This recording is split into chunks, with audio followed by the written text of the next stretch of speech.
After an elaborate wedding and romantic honeymoon, star-crossed lovers Edward and Bella are forced to deal with the high-stakes consequences of an unexpected pregnancy in the Twilight Saga Breaking Dawn Part 1. Hey, I'm Robert Pattinson. Welcome to Made in Hollywood. Here's a scene from the Twilight Saga Breaking Dawn. I, Edward Cullen, take you, Bella Swan. For better or for worse. To love. To cherish. As long as we both shall live. In this film, Bella really has all these new challenges that she's facing, and we have the two scenes that everyone's been looking forward to, the wedding and the honeymoon. I know it's weird because she's always been so sure of something that seems so crazy to everyone, you know? And that's sort of why the series, they've been so sort of romantic and like scary, you know what I mean? Just sort of like full of everything that gets us girls going. And they have legends about blood-drinking demons who prey on. This is just very much within their relationship, and no one else can help them. And they're fighting for themselves as well. So it's a difficult thing for them to handle.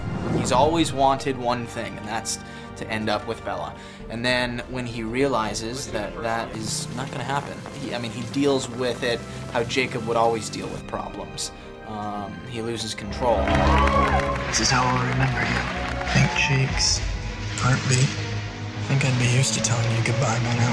Your character goes through a major transformation in this film. He has to really step up and become a leader. Yes, he does. He does. You know, what's exciting is he starts the movie as the same Jacob we've always seen, but by the end, he's a new guy. He has to mature quite a bit, make some tough decisions, and that was very exciting for me as an actor.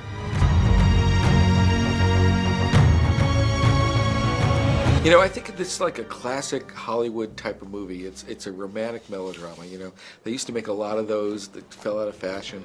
But to me, the first part of this movie is that, and then it morphs into like what is really a flat-out horror movie. It's not literally a horror movie, but the combination of those things, I think, like define the style of this movie. Last night was the best night of my existence.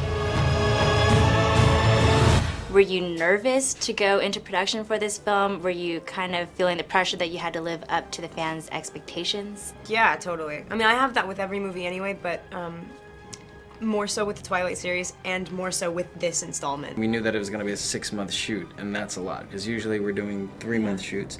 And you know, you just take it one day at a time. You have it weighing on you for that long. The wedding was the last scene we shot. So it was like, really? You're gonna torture me to the last second?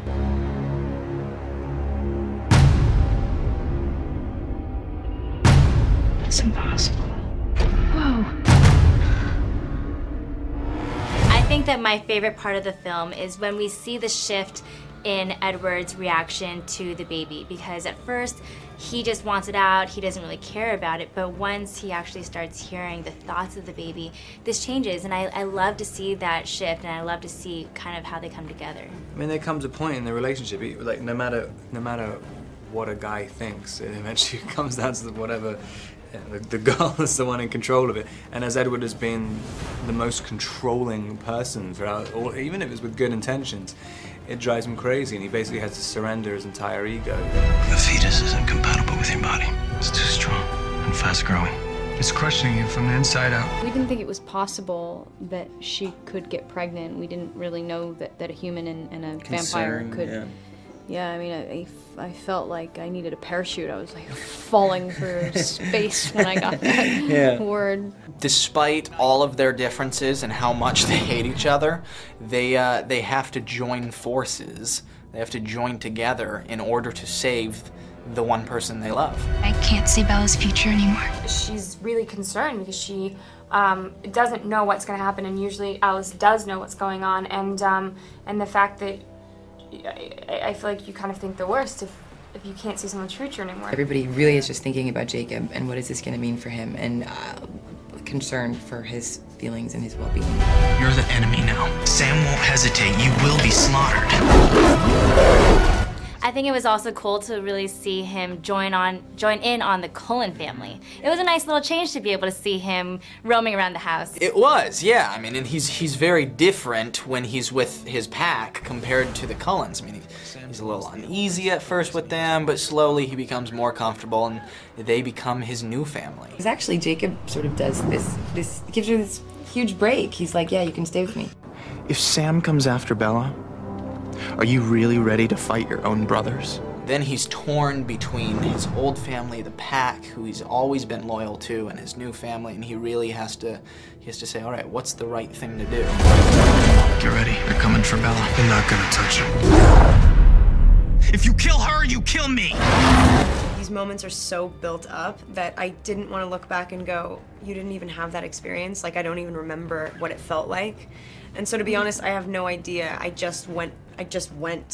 And you know, it's been 4 years. We know these characters, and all the rehearsals and all the reads of the books, they're there. And so I think it came out. Great. I'm gonna pull him out.